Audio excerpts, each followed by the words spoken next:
Clear penalty. রেফারির এ কেমন partial team, হারেনি Bangladesh. যেভাবে বাংলাদেশকে হারালো রেফারি, মাঠেই সিঙ্গাপুরের ৮ নম্বর জার্সি পরিণত খেলোয়াড়কে মাথা দিয়ে আঘাত করলেন হামজা চৌধুরী। প্রিয় দর্শক, সিঙ্গাপুরের বিপক্ষে টান টান উত্তেজনার হাড্ডাহাড্ডির রুদ্ধশ্বাসে শেষ মুহূর্ত পর্যন্ত দারুণ লড়াইয়ে ২-১ গোলের ব্যবধানে পিছিয়ে থেকে হেরে গেছে বাংলাদেশ। তবে এই ম্যাচে বাংলাদেশ নিজেদের দাপট দেখিয়েছে। শেষ ১৫ মিনিটে যেভাবে খেলেছে বাংলাদেশ তা ফুটবল প্রেমীদেরকে অবাক করে দিয়েছে। তবে এই ম্যাচে রেফারি যেন ঘোর পার্সিয়ালিটি করে বসলেন বাংলাদেশের বিপক্ষে। এ যেন একতরফা সিদ্ধান্ত দিলেন তিনি। বাংলাদেশ প্রথমার্ধে ১ গোল খেয়ে পিছিয়ে পড়ে। এরপরে দ্বিতীয়ার্ধের শুরুতে আরো একটি গোল হজমে বাংলাদেশ ২-০ গোলের ব্যবধানে পিছিয়ে পড়ে। তবে বাংলাদেশ ঘুরে দাঁড়ায় ৬৭ মিনিটে।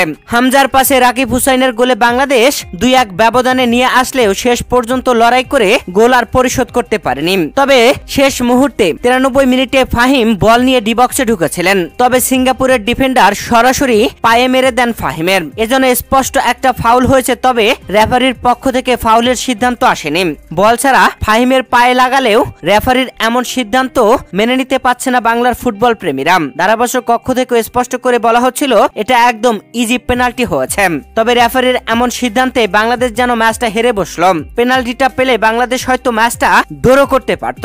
এর আগে ৮২তম মিনিটে কর্নার কিক মারবার পরে সিঙ্গাপুরের ৮ নম্বর জার্সি পরিণত খেলোয়াড়ের উপর চরম ক্ষিপ্ত হয়ে ওঠেন হামজা চৌধুরী। তেরে গিয়ে মাথা দিয়ে তার মাথায়ও আঘাত করেন। এরপরে সিঙ্গাপুরের আরেক খেলোয়াড় এসে হামজা চৌধুরীকে বুঝিয়ে সরিয়ে দেন। তবে তখনও দেখা যাচ্ছিল হামজা চৌধুরী অনেক রেগে আছেন। কর্নার কিক মারার সময় সেই ৮ নম্বর জার্সি পরিণত খেলোয়াড় হয়তো এমন কিছু বলেছিলেন হামজাকে, যার কারণে এমন রেগে গিয়ে এমন কাণ্ড করেছেন হামজা চৌধুরী।